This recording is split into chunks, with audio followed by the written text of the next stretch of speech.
Hello दोस्तों, नमस्कार। मैं सुनील सर एक बार फिर से अपने वीडियो में आप सबका स्वागत करता हूं। आप सबका ज़्यादा समय ना लेते हुए आज की टॉपिक पे हम आते हैं। आज की टॉपिक है आर्टिकल।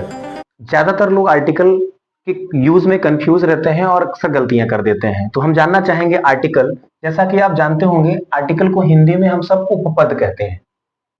ये इसमें क्या दिक्कत आती है? बॉयज के अलावा अगर हमने द बॉयज कह दिया तो फिर क्या अर्थ में फर्क हो जाएगा?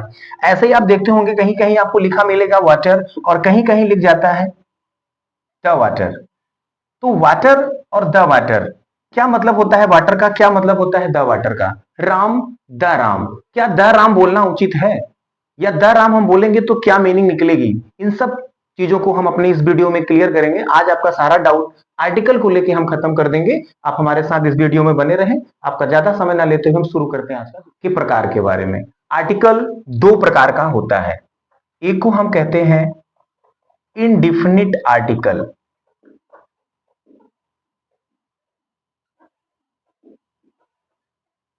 और एक होता है डिफिनिट आर्टिकल। आर्टिकल दो प्रकार का। इनडिफिनिट आर्टिकल के अंतर्गत ए और एन को कहा जाता है। ए और एन इनडिफिनिट आर्टिकल है और द डिफिनिट आर्टिकल है। जैसा कि नाम से क्लियर है, ए और एन इनडिफिनिट अनिश्चित नाउन के साथ किया जाता है इनका प्रयोग, और डिफिनिट आर्टिकल मींस निश्चित, अर्थात द ऐसे नाउन के साथ प्रयोग होगा जो निश्चित हो, कंफर्म हो। एक एग्जांपल से और समझते हैं। जैसे अगर हमने कह दिया अ बॉय हैज कम, इसका मतलब हो गया कि एक लड़का आया है। और हमने कहा द बॉय हैज कम, इसकी मीनिंग ज्यादातर लोग क्या बताएंगे? एक लड़का आया है। अब जरा आप ध्यान दें, हमने कहा एक लड़का आया है। इस वाक्य में हम कह रहे हैं लड़का आया है। ऐसे सुनने में लग रहा है जैसे एक लड़का आया है तो एक लड़का निश्चित लग रहा है, और लड़का आया है ये अनिश्चित लग रहा है। ऐसा नहीं है, बिल्कुल आप कंफ्यूज ना हो, इसको हम क्लियर करते हैं।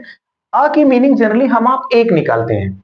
आ का मतलब आप एक ना समझ के कोई समझिए। जैसे एक उदाहरण से समझते हैं। मान लीजिए आपके घर पे एक लड़का आया और उसने कहा कि अपने पिताजी को बुलाइए। आप गए घर के अंदर और आपने पिताजी से कहा पिताजी कोई लड़का आपको बुला रहा है। अब आप कोई शब्द इसलिए प्रयोग कर रहे हैं क्योंकि आप उस लड़के से परिचित नहीं हैं। तो आपने कहा, जैसे पिताजी ने पूछा कौन बुला रहा है, तो आपने कहा पिताजी कोई लड़का बुला रहा है, कोई आदमी आया है आपको बुला रहा है। आप वहां कोई शब्द का प्रयोग कर रहे हैं। क्यों कर रहे हैं? क्योंकि आप उस ऑब्जेक्ट से, उस सब्जेक्ट से परिचित नहीं है, इसलिए आपने लगा दिया हिंदी में कोई।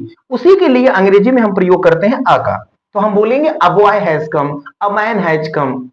क्लियर? ऐसे। लेकिन अब सपोज करो कि जो लड़का आज आया आपके पिताजी से मिलने और पिताजी नहीं है, लड़का चला गया। शाम को अपने पिताजी को बताया कि एक लड़का आपसे मिलने आया था, कोई लड़का आपसे मिलने आया था। 2 दिन के बाद वही लड़का फिर आ गया। अब पिताजी घर के अंदर हैं और आप गए और आपने कहा पिताजी वही लड़का आया है। आपने क्या कहा? पिताजी वही लड़का आया है। वही लड़का आया है का मतलब, अब आप, क्योंकि लड़का एक बार आ चुका है, आप लड़के से परिचित हो चुके हैं, लड़का दोबारा आया हुआ है, तब अंग्रेजी में आप बोलेंगे the boy has come. Means यहां अंतर क्या हो गया? आ बॉय, क्योंकि ए और एन ये हमने पहले ही जान रखा है कि ये इंडिफिनिट है। इंडिफिनिट है इसका मतलब अनिश्चित है। आ बॉय में स्पीकर बॉय से फेमिलियर नहीं है। लेकिन जब हमने कहा the boy has come, means वही लड़का, हियर यहां पे हम बॉय से फेमिलियर हो चुके हैं। आई होप ये आपको समझ में आ रहा होगा। अगर आप अनिश्चित हैं, कंफर्म नहीं है, तो आप बोलेंगे अ बॉय हैज कम, और अगर आप कंफर्म हैं तो आप बोलेंगे the boy has come. I hope आपको समझ में आ रहा होगा। ये है डिफिनिट और इनडिफिनिट में एग्जांपल्स। और दूसरा हम आपको बताते हैं। जैसे सेंटेंस है boys are clever.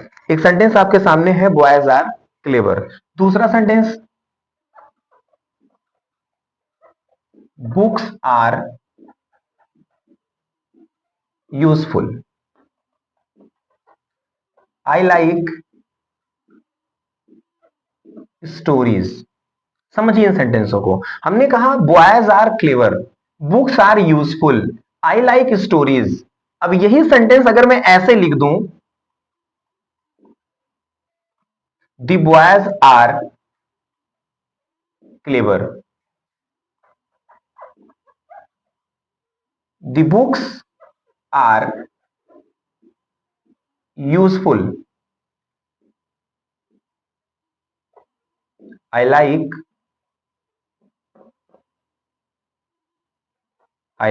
The stories. इस सेंटेंस को हम ऐसे भी लिख सकते हैं। अब हम दोनों के डिफरेंस पे आते हैं। जैसे अगर हमने कह दिया बॉयज आर क्लेवर, ये जनरल यूज हुआ, मींस यहां जो बॉयज शब्द का प्रयोग हुआ मींस ये किसी पार्टिकुलर किसी विशेष बच्चों की बात नहीं की जा रही, यहां समस्त बच्चों की बात की जा रही है। इस सेंटेंस का मतलब होगा बॉयज आर क्लेवर, जनरली लड़के चालाक होते हैं, सबकी बात हो रही है यहां पे। हमने कहा बुक्स आर यूजफुल, यहां मैं किसी पर्टिकुलर बुक की बात नहीं कर रहा हूं, समस्त सभी बुक की बात कर रहा हूं। मैं आपको यह बता रहा हूं कि किताबें उपयोगी होती हैं। आई लाइक स्टोरीज, मुझे कहानियां पसंद हैं, मतलब मैं किसी एक दो चार पांच कहानियों की बात नहीं कर रहा हूं, मैं समस्त कहानियों की बात कर रहा हूं। अब कहानी सुनो, मुझे अच्छा लग रहा है। मैंने कहा आई लाइक स्टोरीज, अगर हमने इस बेस पे कहा तब। अब आर्टिकल द के प्रयोग से क्या अंतर हो जाएगा इसको समझ ले। जैसे हमने कह दिया the boys are clever, means यहां मैं एक निश्चित बॉयज ग्रुप की बात कर रहा हूं, कुछ बच्चे हैं,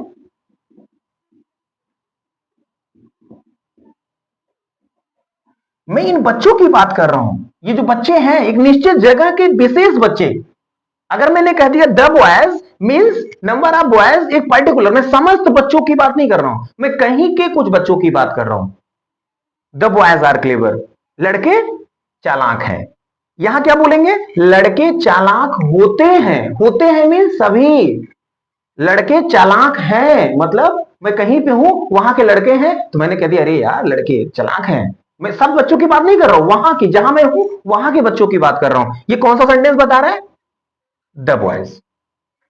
हमने कहा बुक्स आर यूजफुल, सभी किताबें, जितनी किताबें आप उठा लेंगे सभी किताबें उपयोगी होंगी आपके लिए।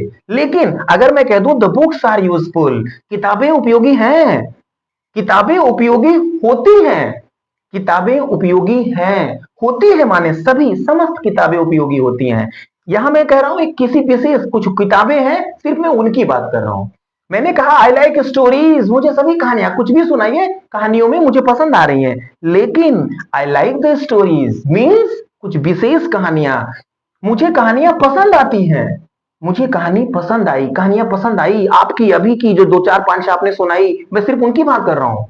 ये सेंटेंस बताता है। आई होप समझ में आ रहा होगा आपको। अगर कॉमन नाउन, ये देखिए books, boys, stories common noun है, ये प्लूरल में लिखे गए, बहुवचन का बोध हो रहा है। लेकिन अगर हमने ऐसे लिख दिया तो ये किसी विशेष की बात कर रहे हैं। आई होप आपको समझ में आया होगा। इसका अब हम तीसरा रूल जानते हैं, एक और उपयोग आपके बीच। आप एक चीज जाने, प्रॉपर नाउन, जितने प्रॉपर नाउन होते हैं उनके साथ भी आर्टिकल द का प्रयोग नहीं करते। अगर हम कर दिए तो देखते हैं। जैसे हमने कहा राम इज गुड बॉय, और आपने कह दिया राम इज गुड बॉय। अब राम इज गुड बॉय की जगह आपने द राम कह दिया, तो ये सेंटेंस ऐसा नहीं कह सकते आप। लेकिन इसके एक अपवाद के तौर पे समझें, जब किसी प्रॉपर नाउन का प्रयोग कॉमन नाउन जैसा हो, मींस वो उससे पर्टिकुलर पर्सन का बोध ना हो, बल्कि उस पर्सन के गुण रखने वाले जैसे किसी और व्यक्ति का बोध हो, तब हम प्रॉपर नाउन के साथ भी आर्टिकल का प्रयोग कर सकते हैं। जैसे हमने सेंटेंस कहा William Shakespeare was, William Shakespeare was father of English. अब विलियम शेक्सपियर की बात मैं कर रहा हूं तो यहां द नहीं लगा सकता। लेकिन अगर मैं कहूं Kalidas was the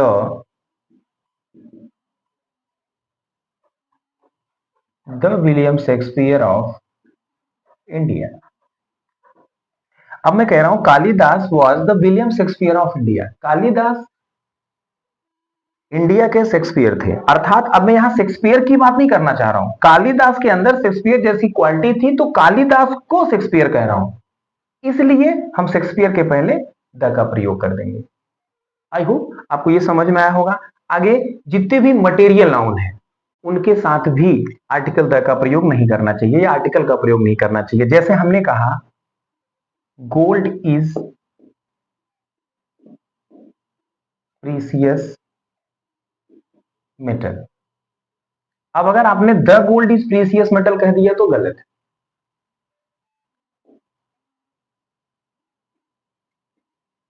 water is very important. पानी बहुत जरूरी है हमारे जीवन में। अब अगर हमने द वाटर कह दिया तो गलत है। ऐसे में आप यहां द नहीं लगा सकते। लेकिन अगर गोल्ड या वाटर, जब गोल्ड माने समस्त गोल्ड, वाटर माने समस्त वाटर, ऐसे में आप बात कर रहे हैं तो आपको इनके साथ में आर्टिकल का प्रयोग नहीं करना है। लेकिन अगर आप एक निश्चित जगह के गोल्ड की बात करना चाहते हैं, जैसे हमने कहा द गोल्ड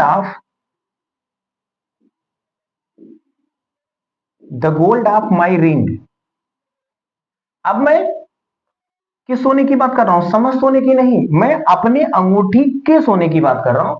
ऐसी स्थिति में हम गोल्ड के साथ में आर्टिकल द का प्रयोग कर सकते हैं। 100% राइट है। नहीं करेंगे तो गलत है।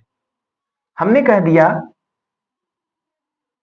The water of my hand pump.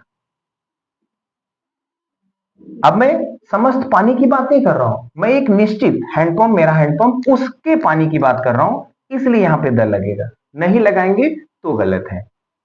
I hope ये आपको समझ में आया होगा, आ रहा होगा आसानी से। जितने भी मटेरियल नाउन्स हैं उनके साथ कभी भी आप आर्टिकल का प्रयोग ना करें। लेकिन अगर वो एक पार्टिकुलर तौर पे एक निश्चित जगह से बात की जा रही है तो आप लगाएंगे वहां पे और 100% राइट होगा। नहीं लगाएंगे तो रॉन्ग होगा। ये है आर्टिकल ए एंड द का कुछ यूजेस। अगले वीडियो में और भी डिटेल से हम आएंगे आपके साथ। तब तक आप हमारे साथ बने रहें। अपना सहयोग, अपना प्यार इसी तरह बनाए रखें। चैनल को सब्सक्राइब करें, ज्यादा से ज्यादा लोगों को शेयर करें।